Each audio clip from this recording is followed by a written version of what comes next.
Osprey एक अनोखा शिकारी पक्षी है जो अपनी खूबसूरती और शिकार की पसंद के लिए जाना जाता है। ये अंटार्कटिका को छोड़कर पृथ्वी के सभी महाद्वीपों में पाया जाने वाला एक मछली भक्षी पक्षी है। ओस्प्रे अपने स्वयं के वंश और परिवार में केवल एक ही प्रजाति है। इनमें से कुछ राजसी पक्षी प्रवास करते हैं, जबकि गर्म जलवायु वाले पक्षी साल भर एक ही स्थान पर रहते हैं। ओस्प्रे के पंख बड़े, लगभग 5 फीट लंबे होते हैं और पूरे पंख तथा शरीर पर भूरे, काले और सफ़ेद रंग के धब्बे होते हैं। शिकारी पक्षी अपने घोंसलों के लिए जाने जाते हैं, जो पानी के पास ऊंची खुली पेड़ की शाखाओं या खंभों पर घोंसला बनाते हैं। आइए जानते हैं ओस्प्रे के शानदार मछली पकड़ने के कौशल से लेकर लंबे प्रवास तक के बारे में रोचक तथ्य। नदी के किनारे का बाज, मछली का बाज या समुद्री बाज के नाम से जाना जाने वाला ओस्प्रे एक बड़ा शिकारी पक्षी है। ओस्प्रे एक परिवार की एक प्रजाति और 4 उप प्रजातियों से मिलकर बना है, जिनमें कुछ शारीरिक भिन्नताएं हैं और भौगोलिक क्षेत्र के अनुसार विभाजित हैं। वे अपने बड़े आकार, चौड़े पंखों और अपने पंखों पर एक विशिष्ट काले धब्बे के लिए जाने जाते हैं। ओस्प्रे में अनोखी काली धारियां होती हैं, जो उनकी चोंच से लेकर उनकी आँखों के ऊपर और उनके सिर के किनारों तक फैली होती हैं। वे पानी के पास रहते हैं और अपने मछली आधारित आहार के लिए शिकारी पक्षियों में अद्वितीय हैं। ये मछली पकड़ने में माहिर होते हैं। अवसरवादी मछली खाने वाले ओस्प्रे लगभग पूरी तरह से जीवित मछलियों को खाते हैं। लगभग 80 प्रजातियां ओस्प्रे के आहार का लगभग 99% हिस्सा बनती हैं। शिकारी पक्षी 32 से 130 फीट की ऊंचाई तक हवा में उड़ता है और अपने शिकार को पकड़ने के लिए उथले पानी में आमतौर पर पैर पहले रखकर गोता लगाता है। मौसम की स्थिति, ज्वार और क्षमता के आधार पर वे 24 से 74% तक गोता लगाने में सफल होते हैं। ओस्प्रे के अनोखे पंजे उन्हें अपने शिकार को पुनः व्यवस्थित करने की सुविधा देते हैं, जिससे वे उसे अपने घोंसले तक ले जाते समय उनका मुंह आगे की ओर रखते हैं। अंटार्कटिका को छोड़कर ओस्प्रे, जो पेरेग्रीन बाज के बाद दूसरी सबसे व्यापक रूप से वितरित शिकारी पक्षी प्रजाति है, हर महाद्वीप पर पाई जा सकती है। कैरिबियाई और फ्लोरिडा सहित अपने क्षेत्र के दक्षिणी भागों में ओस्प्रे वर्ष भर रहते हैं, जबकि उत्तरी क्षेत्रों में ओस्प्रे सर्दियों में प्रवास करते हैं। ओस्प्रे की प्राथमिक स्थान आवश्यकता मछलियों के नज़दीक रहना है। वे झीलों, नदियों और आर्द्र भूमि के आसपास की ऊंची संरचनाओं पर घोंसला बनाते हैं। ओस्प्रे प्रजाति कम से कम 11 मिलियन वर्ष पुरानी है और यह अपनी समुद्री जीवन शैली के लिए इतना अनुकूल है कि इसने अद्वितीय विशेषताएं विकसित की हैं, जो इसे अन्य शिकारी प्रजातियों से अलग करती हैं। इसका प्राथमिक आहार मछली है।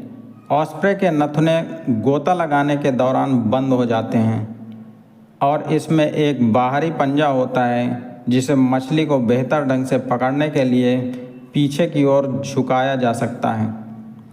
यह प्रजाति इतनी अनोखी है कि इसे अपने स्वयं के वंश और परिवार में सूचीबद्ध किया गया है। ओस्प्रे व्यापक रूप से यात्रा करते हैं।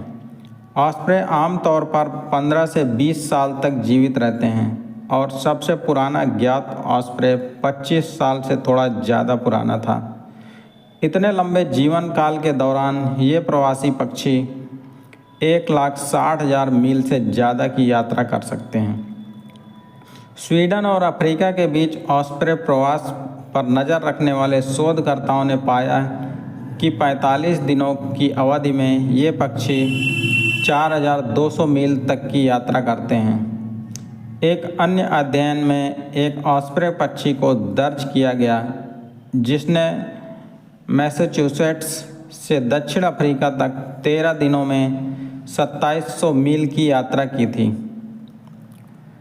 उनके पास संवाद करने के कई तरीके हैं। ऑस्प्रे विभिन्न तरीकों से विभिन्न संकेत व्यक्त करने में सक्षम हैं।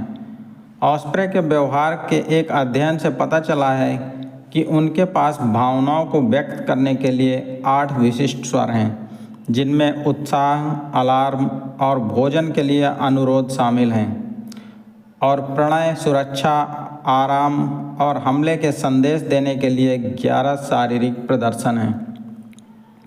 प्रणय निवेदन करने वाले नर एक हवाई प्रदर्शन करते हैं, जिसे आकाश नृत्य के नाम से जाना जाता है। नृत्य के दौरान नर मादा को आकर्षित करने के लिए मंडराते हुए, उड़ते हुए, डगमगाते हुए और चीखने की आवाज़ निकालते हुए घोंसले के लिए भोजन या सामग्री लाता है। ज़्यादातर मामलों में ऑस्प्रे एक विवाही होते हैं और जीवन भर के लिए साथी बन जाते हैं। नर ऑस्प्रे घोंसले के स्थान पर पास हवाई प्रदर्शन करके साथी को आकर्षित करता है। यह जोड़ा घोंसला बनाने के लिए सामग्री इकट्ठा करता है, जिसे आमतौर पर पानी के पास एक ऊंचे पेड़ या खंभे पर रखा जाता है। संभोग से पहले नर अपने साथी को भोजन देता है और तब तक खिलाने की रस्म जारी रखता है जब तक कि बच्चे उड़ने के लिए तैयार नहीं हो जाते। ऑस्प्रे जो प्रवास करते हैं वे हर साल उसी क्षेत्र में लौटते हैं, कुछ तो उसी घोंसलों में भी लौटते हैं। प्रजनन करने वाले नर और मादा अलग अलग घोंसलों की जगह पर पहुंचते हैं जहां नर पहले दिखाई देते हैं। जब यह घोंसला में वापस आते हैं तो सबसे पहले वे उसमें मरम्मत का काम करते हैं। उसमें लकड़ियाँ, घास, कार्डबोर्ड लगाते हैं जब तक कि घोंसला अंडे देने के लिए तैयार न हो जाए। ऑस्प्रे पक्षी आकार में गीज से बड़े होते हैं। अपने प्रभावशाली पंखों के अलावा ऑस्प्रे अपने पतले शरीर और लंबे पैरों के लिए जाने जाते हैं। वे लगभग एक हंस के बराबर या उससे बड़े आकार के होते हैं, जिनकी औसत लंबाई 12.3 इंच से लेकर 22.8 इंच और औसत वजन 3 से 4.4 पाउंड के बीच होता है। 1950 और 1960 के दशक में उत्तरी अमेरिका के कुछ हिस्सों में कीटनाशकों और डीडीटी जैसे रसायनों के इस्तेमाल के कारण ऑस्प्रे की आबादी खतरे में पड़ गई थी, जिससे उनके अंडों के छिलके पतले हो गए थे। कई पक्षी मारे गए। इन पदार्थों के प्रतिबंध लगने के बाद अधिकांश आबादी ठीक हो गई। धन्यवाद। जय हिंद।